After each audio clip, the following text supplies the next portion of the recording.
বাংলাদেশি সিম card roaming করে এখন বিদেশের যে কোনো দেশে ব্যবহার করা যাচ্ছে। আপনারা যারা বাংলাদেশ থেকে প্রবাসে যেতে চাচ্ছেন, চাইলে আপনাদের বাংলাদেশি সিম কার্ড অ্যাপসের মাধ্যমে রোমিং করে প্রবাসী নিয়ে ব্যবহার করতে পারবেন।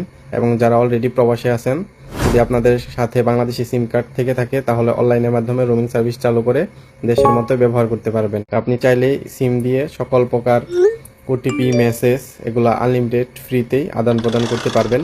এবং চাইলেই আপনাদের এই সিম কার্ড ব্যবহার করে প্রবাসে বসে দেশের মতোই ইন্টারনেট ব্যবহার করতে পারবেন এবং সরাসরি দেশের মতোই এক নাম্বার থেকে আরেক নাম্বারে কল আদান প্রদান করতে পারবেন। এবং আপনারা চাইলেই আপনাদের এই সিম কার্ড ব্যবহার করে সকল ধরনের বিকাশ, নগদ, মোবাইল ব্যাংকিং, ফাইন্যান্সিয়াল এবং সকল ব্যাংক অ্যাকাউন্ট প্রবাস থেকে বসেই দেশের মতোই ব্যবহার করতে পারবেন। এক্ষেত্রে কোনো বাধা নেই। তো আপনারা যারা রোমিং সার্ভিস চালু করতে চাচ্ছেন, শীঘ্রই আমাদের স্ক্রিনে দেওয়া হোয়াটসঅ্যাপ নাম্বারে যোগাযোগ করে রোমিং সার্ভিস চালু করে নিতে পারবেন স্বল্প সময়ের মধ্যে।